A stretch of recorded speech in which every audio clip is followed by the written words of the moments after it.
Hello, my name is Bob the Bookerer, and today I want to talk about one of my absolute favourite authors and no stranger to the Booker Prize, Penelope Fitzgerald, on today, which is her birthday.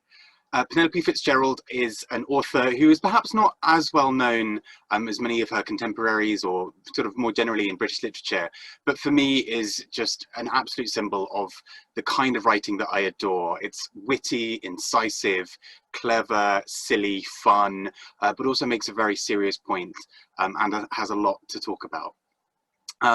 Penelope Fitzgerald, as it kind of pertains to the Booker Prize, is also no stranger, having won the Booker Prize in 1979 with her novel Offshore. As I've mentioned in the 1979 deep dive and review, this was not expected. Nobody really expected that Penelope Fitzgerald would win, and actually, neither did the judges, really. She was everybody's second choice, but nobody's first choice. And so in a heated deadlock between some other choices, she was ultimately decided as the winner. Now, this was something quite interesting throughout her career. Again, as I've touched on in the 1979 video, because nobody expected her to win, it meant that when people spoke about her afterwards, there was so much surprise that she was actually quite embarrassed herself. Penelope Fitzgerald found that people were talking about her as sort of somehow being an undeserving winner, as being somebody who had won against all odds, particularly up against big name authors like V.S. Naipaul. And many people were just confused by that, particularly that a short 150-page novel about living on a riverboat could be the kind of novel that would win the Booker Prize, the kind of sparkling crown in literary prizes, particularly at the time. And so this is something that I find really interesting about her, that her writing was so much shaped by that incident, or at least her sort of personal life was, but also just the kind of surprise for many people that she was this winner, I think really undermines just how incredible a writer she actually is. So Penelope Fitzgerald was nominated for the Booker Prize 4 times across her career, and I'm going to talk a little bit about those books today. I also really want to talk a little bit about her final novel of her life, The Blue Flower, which is held up by many, many people as being one of the greatest novels published in the last century, and was also a novel that never quite made it to the Booker Prize shortlist, but many judges, many former judges of the prize, have spoken about how if they had been judges during that year, they would not only have sort of bumped that novel into the shortlist, but they think it probably would have won. And I can kind of see why. So I want to talk a little bit more about Penelope Fitzgerald and just celebrate the absolute joy that is her writing. Before I start on talking a little bit about some of the Booker Prize winning novels, I want to focus on a bit from the biography written by Hermione Lee about Penelope Fitzgerald. And she wrote a really fantastic preface to the first of her novels to be nominated for the Booker Prize, The Bookshop, in 1978. And Hermione Lee's preface, I think, is a really great introduction to who Penelope Fitzgerald was. So she says, when Penelope Fitzgerald unexpectedly won the Booker Prize with Offshore in 1979 at the age of 63, she said to her friends, "I knew I was an outsider." The people she wrote about in her novels and biographies were outsiders too. Misfits, romantic artists, hopeful failures, misunderstood lovers, orphans and oddities. She was drawn to the unsettled characters who lived on the edges. She wrote about the vulnerable and the unprivileged, children, women trying to cope on their own, gentle, muddled, unsuccessful men. Her view of the world was that it was divided into exterminators and exterminatees. She would say, "I am drawn to people who seem to have been born defeated or even profoundly lost." She was a humorous writer with a tragic sense of life. And I think this is such a great introduction to Penelope Fitzgerald. Not only the kind of contradictions that lie at the heart of her work, so that she is so interested in these outsider characters, but then was sort of suddenly became this sort of insider, became this sort of Booker Prize winning author. But she's also, as it kind of mentions there, she won the Booker Prize when she was 63. That was one of her earliest novels. And she only wrote really between the ages of about 60 or late 50s and her 80s when she passed away. And so in that 20-year period, you've got someone who suddenly becomes a writer and emerges on the stage with these very critically well-received novels, winning prizes. Her final novel, The Blue Flower, was nominated and won a couple of awards as well, just not the Booker Prize. And it's sort of fascinating to me that someone can kind of start that writing career so late in their life and find such joy and success within it. It should be noted she did also write for radio and other things beforehand, so she wasn't completely new to the idea of writing or plotting or what have you. But her kind of first forays into novel writing, you know, it's quite surprising, and it's quite encouraging for someone like me as well, in his 30s, hoping to eventually get published.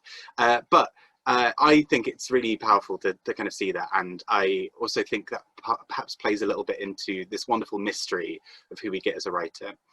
She writes a lot about her own experiences, but normally kind of with a good amount of time having passed between those moments. So for example, she did at one point live on a houseboat that sank, and many years later wrote Offshore.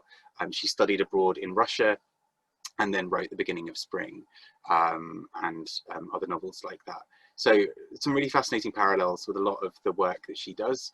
And I just think it's so beautiful just to see how she brings in moments of her life into her work. I think Hermione Lee's biography into Penelope Fitzgerald is a really interesting one for digging into some of what kind of led perhaps to her outlook on life in various ways. So the first novel that I just mentioned, The Bookshop, which was nominated, well, shortlisted for the Booker Prize in 1978. So Penelope Fitzgerald's first ever nomination. This is a beautiful little novel. It's only, again, about 150 pages. She seems to be quite a big fan of writing very short novels. In this novel, it's all about this young woman who moves to a sort of small seaside town and wants to create her own bookshop. Sort of set up her own bookshop, and she does so in an old building that was previously owned, or kind of is seen as historically relevant to some members of the community.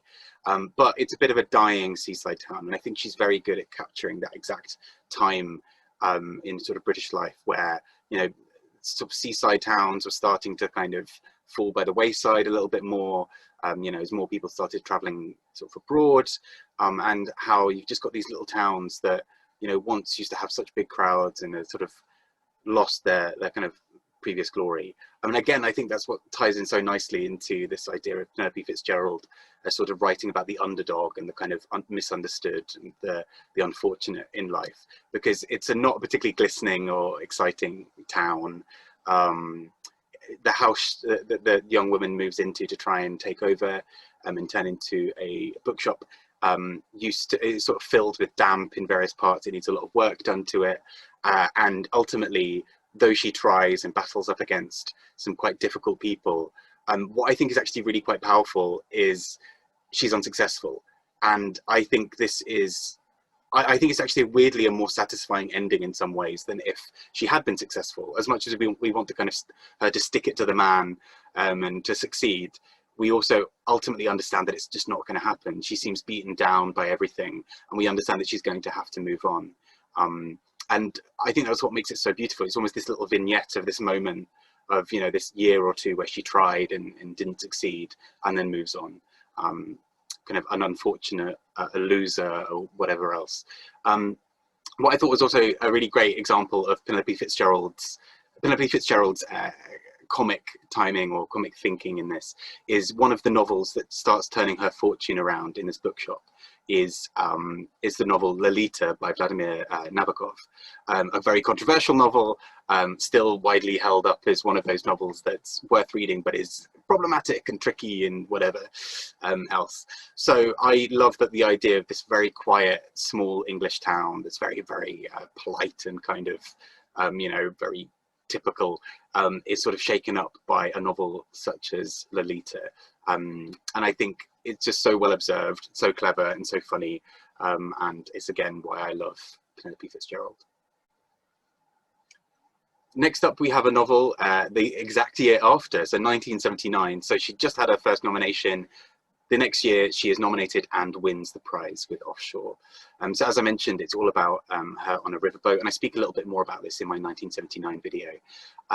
But I just think it's an absolutely gorgeous novel. It involves a really weird set of characters. You've got these you know, the sort of the life of people living alongside the river. And that feels like such a natural territory for Penelope Fitzgerald. It's full of people who have chosen actively to not live in cities or towns. So they are, by their very definition, immediately outsiders. But not only that, they are kind of outsiders within an outsider sort of territory. You know, there are people who accept her and people who reject her. And one of the mother who lives on the boat, one of the central characters, she is turned away or kind of shunned by some people, supported by others, but a key part of it is that she has this ongoing feud with her ex-husband about their divorce. She's not quite ready to give up in some ways, but also there's this whole thing about him being terrible with money, but also she is, and it's messy and it's difficult. And you've got these two sort of precocious young girls with her two daughters who go and have their own little adventures trying to sell, like buy and sell things that they find along the riverbank. And it's a very difficult sort of hand-to-mouth existence in some ways, but also presented with such warmth and such humour. And I think that's really interesting. Penelope Fitzgerald herself had lived in those circumstances to some degree. You know, she, her husband was terrible with money and made a series of bad investments or spent it on alcohol or on various other things in real life. And so there are echoes of that throughout this story, and I think that's what makes it so powerful and beautiful. You know, the real sense of loss that comes from this boat sinking is really quite powerful, because you suddenly realize that's someone's home. You know, she's now homeless. She didn't really have much money to begin with, and so much is just going wrong in this poor woman's life, and you just want to reach in and hug her and support her. I think that's what's so special about Penelope Fitzgerald's writing, is she's really able to find that sweet spot of a character who is, for all once, you know, for want of a better word, is, you know, out on hard times, is really in a bad situation, but Penelope Fitzgerald seems determined to find the humanity and the love and the warmth in that character and the humor in it, and as a way of surviving. And it's just something I absolutely adore. And I think it's a beautiful little novel. And I think it's well worth reading. Fast forward a few years and you get 1988, with Penelope Fitzgerald being nominated and shortlisted for the Booker Prize for a third time, this time with her novel, The Beginning of Spring. Now, this is a novel all about a family who kind of have moved in many ways to Russia, but there is this kind of ongoing difficulty with a wife who seems to be back home in England, actually from really near where I grew up and where I am now, which is quite disturbing and kind of quite unsettling to read in a novel. I'm not used to sort of this area being in work that often. But anyway, there is this beautiful sort of description of Russia, and it's clear that she's done a lot of research, and Hermione Lee mentions this in her biography, that she was a meticulous researcher when it came to these things. She would keep notebooks and receipts and documents and anything she had around that she would use as prompts during her writing.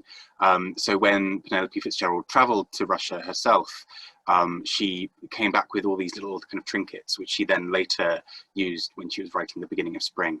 And so this novel, as much as parts of it become quite sad and quite heartbreaking in some ways, what's really quite special about it is just the warmth and humour that comes through again. So there is a really great moment. It's kind of hard to describe because it doesn't immediately sound like it's going to be the funniest thing in the world. You kind of have to be there. But essentially, at one point, before you even really realise what's happening, there is a bear drunk on vodka dancing in a room. And what's kind of, I mean, which is, you know, obviously we don't want that for the poor bear. But what's kind of hilarious about the scene is not the bear, but just every other character's almost complete indifference to it.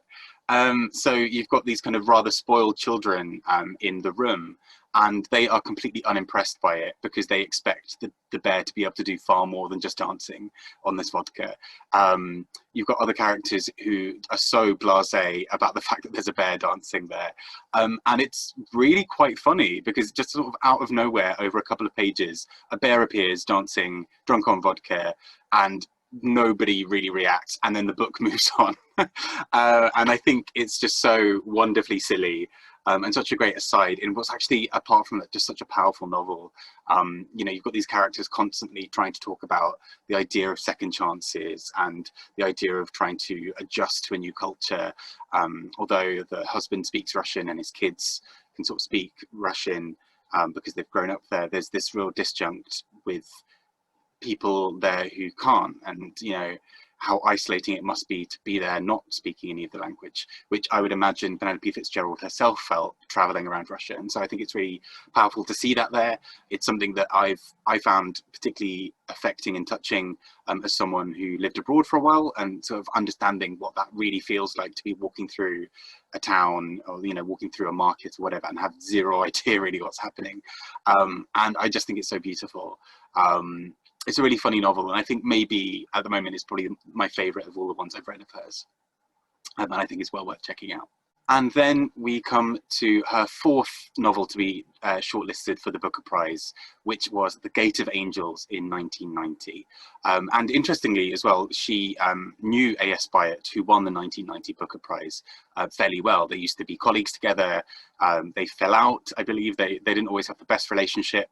And so it was quite a strange shortlist maybe for them both, but I think they were both happy for the other's success. And The Gate of Angels, this novel, is a really beautiful look at a physicist who is based around a fictional college at Cambridge University. And he is really interested in these big, sweeping ideas that are quite abstract around physics. But at the same time, there's been a weird sort of bike accident or sort of thing happened early in the novel, and there's a woman who was involved in that, and he spends so much of his time in the novel wanting to meet her and to kind of woo her in many ways as well, but he also just wants to sort of make a little bit of sense of what's happened. And I think what's so powerful about this novel for me is that you've got this, apart from the language being as always beautiful and warm and funny, you've got this sort of real intellectual these intellectual kind of theories around abstract physics, and physics kind of pertaining to the relationship with religion, and you know, does a god exist, what's the kind of physical manifestation of this in the universe, all of these kinds of questions brought up, which were apparently fairly cutting edge. That, you know, Penelope Fitzgerald did her research on this, and this is sort of paired alongside the kind of idea of the miracle and the magic of love, and of kind of various other parts. So you've got this real, these really interesting dichotomies brought in. And it's just, for me, so special that Penelope Fitzgerald is so able to bring together some of these ideas so powerfully, in such an accessible way. You know, it doesn't feel like you're reading a physics book. It doesn't feel like you're reading something theological. It just feels like a character, you know, these two characters kind of trying to work out where they exist in this. She's got a real sense for voice and for character as well. It's something I said a bit with Beryl Bainbridge as well. Something I really appreciate is her characters speak in such a way that you kind of know what time and what area they're from almost instantly, but without her having to do some kind of hackneyed, weird thing of, I don't know, I've read novels before where people have sort of written a Cockney or written a character from somewhere else, and it's so painful because it's sort of like, up, governor, and it's really like spelt, and it's so weird, and for me that's so ineffective. I would much rather be able to hear that voice in my head because you have chosen the words that they would choose, and you've chosen the sentence structure that they would use and the topics they talk about, rather than kind of spelling it out all too obviously on the page with a rough approximation of how you would spell that dialect. So I think it's really great, and it feels like it sits so comfortably within that. It's worth noticing as well that sort of during this time, obviously, because she'd already won the Booker Prize, every time she was nominated for a Booker Prize since, you know, in 1988 and in 1990, there was always this sort of expectation of, oh, is she going to win again? Is she going to do the double? And there was a lot of expectation placed on her, perhaps unfairly. But I think it's really interesting that she's such an unknown for many people in British literature, at least for me and from people I've spoken to. You know, she seems to be a name who does not come up very often.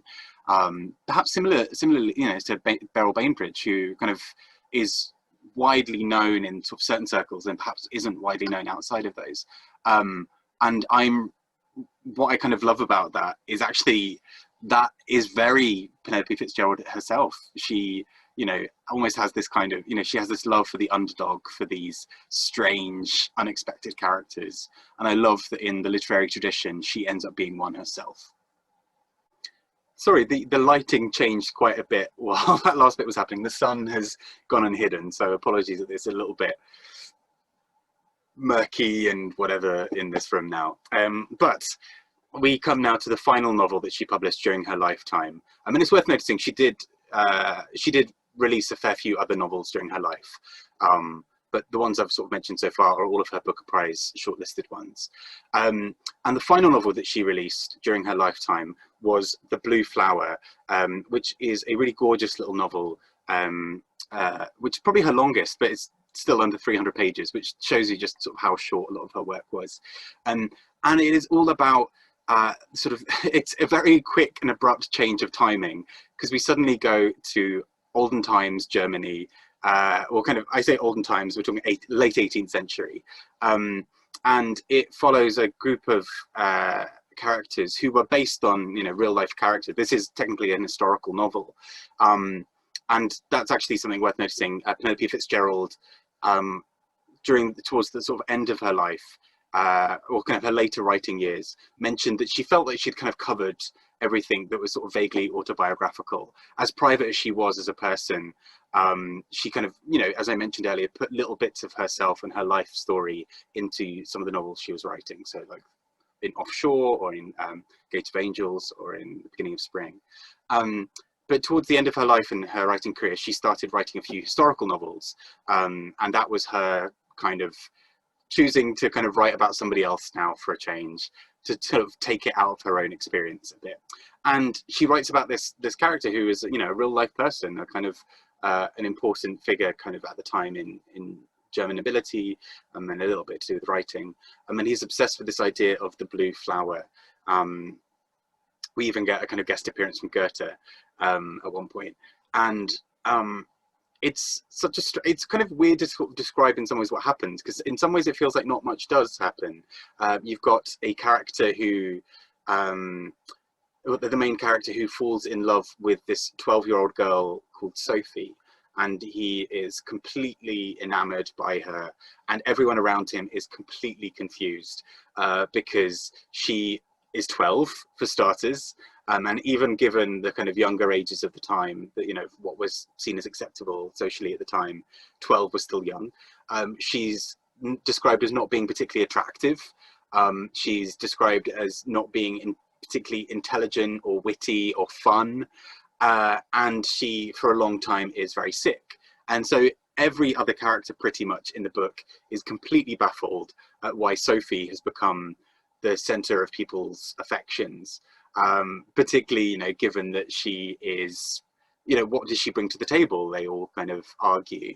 And at one point, a character talks about how, you know, men sort of want women in some ways like Sophie, you know, young and inexperienced, partly because it allows the men the ability to reflect their own genius in some ways within them, you know, that they don't necessarily ask questions. They are always being, the young girls look up to these men and treat them as if they are the center of the universe and experts and whatever.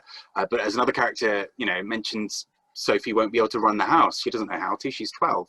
And those were the expectations on women in that society in those times. But what's really interesting and really fun, I think, about this novel, and for me, this feels quite different in some ways from a few other Penelope Fitzgerald novels that I've read. It's still very fun and silly, but I guess perhaps because it doesn't involve British characters, there is a slight different feel in terms of the sense of humor. And because it, you know, is concerning these poets, it's far more focused on this really beautiful, rich language, and there's a lot of that takes place. But Sophie becomes very, very ill. And it's also sort of later revealed that another character, who's the brother of this character, falls in love with her as well. And what I think is kind of great is the women in the novel kind of are, in many ways, the narrator's voice. kind of just wondering what on earth these men are doing, quite rightly, and wondering why, you know, everyone is so obsessed with this idea of Sophie. And it ends in quite a poignant and beautiful way, you know, kind of charting Sophie's sickness, and also the characters not really. I think what's really beautiful, if it's done well in novels and works focusing on that time, you know, sort of time pre-technology and what have you, is just the beauty and immediacy that it carries in terms of what people used to do to show that they loved someone, or to kind of have some kind of aspect of affection, particularly if they're not allowed to spend much time around each other. And so, you know, one of the characters, the brother, asks for a lock of hair so that he can sit and remind himself of her, which, you know, to modern day audiences maybe seems a bit creepy, and maybe is, but, you know, was kind of an accepted idea at the time, if that's how you remark on your kind of affection. You know, you hold this locket of hair and you kind of use that as a way of sort of, you know, you channel almost all of your love and affection into this, and to sort of show that you're thinking of them. But he doesn't think at the time that because of her sickness, she's actually gone bald. And so he asks her for a lock of hair, and she takes off her wig and her hat, and his answer is there. But I think it's just so beautifully observed and so wonderfully done. I didn't necessarily connect with it in the way that I've connected with some of her other novels, but I still do think it's a beautiful, beautiful novel. It's one of those ones that many people have had in their top lists. And then something that I thought was quite striking is there's a really interesting Guardian article on, you know, I think it was 40 years, I want to say 40 years of the Booker Prize. And for each year, it has a judge talking about how the process went. And so you get really interesting insights with judges in some years saying it was very close. So in 2009, Sue Perkins talking about how it came down to the wire.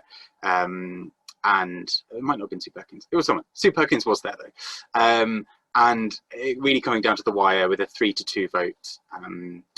But then you've also, on the flip side, got judges talking about how things went horribly wrong, and, you know, how it was really tense and really tight. And Faye Weldon talking about her kind of almost mistakes in kind of various parts of the process. So the 1983 Booker Prize, where there was a lot of controversy, and basically Salman Rushdie was not chosen as the winner at the very last moment. He'd basically been chosen, and then the moment she was about to go and present it, the chair of the judges said, actually, no, it goes to Jim Coetzee. So all these little mini dramas. But what's really interesting during that is all of the judges were asked to give an indication of what novels from the last few years have been their favorite winners, or favorite shortlisted novels, you know, ones they thought should have won, and novels that they think have sort of been forgotten. So yeah, ones that they think could have won either in their shortlist and just didn't, you know, edged out by somebody else, or weren't even considered for the prize at all. And what I thought was really interesting was that Penelope Fitzgerald's The Blue Flower comes up regularly during that. You wouldn't expect, you know, there were kind of the odd novels that would kind of be there once or twice, or a judge saying, as much as I'm glad it didn't win, I'm really glad that a certain novel made the shortlist because it really boosted someone's career, like Alice Munro or Timothy Moe. But yeah, The Blue Flower comes up several times with people saying, this novel is a masterpiece and I cannot believe that it never won. And I thought that was really interesting. And now, having read it, I see why. And it would have been such a sort of cat among the pigeons to have, you know, Penelope Fitzgerald's final novel, The Blue Flower, winning and almost vindicating the 1979 prize, when everyone said it wasn't deserved, and it came out of nowhere and it shouldn't have won, and what have you. I think it would have been a nice moment, particularly knowing that it was, you know, obviously it wouldn't have been known at the time, but what we know now, that it was her final ever novel, I think would have been such a beautiful and poignant end to her writing career. But at the same time, Penelope Fitzgerald is someone who is an outsider and loved looking at outsiders, and perhaps felt herself to be one. And so it also does feel quite fitting that her final novel perhaps goes unrecognized there, but wins other awards and what have you. Ultimately, on this Penelope Fitzgerald's birthday, I just think she's such a great writer, and a writer that I'd really love more people to try. And I myself really want to go back and read the rest of her back catalogue, because there's, for me, so much joy to be found in it. She's so funny and silly, but also there's a real heart to it. There are no ultimately bad characters. All of the characters who are evil in some way have something to them for why they did it. And not to kind of excuse their actions, but she often is quite good at understanding some of the motivations behind malice. And I think that's such a fitting tribute in some ways to her, that she brought so much warmth and humanity to all of her writing. And I really hope you go and check out more of her work. So thank you for listening. I've been Bob the Bookerer, and I'd really love for you to read a bit more of Penelope Fitzgerald. Leave any comments in the questions about books of hers I should check out, apart from her shortlisted ones. And yeah, have a great time and enjoy your reading. Take care. Bye-bye.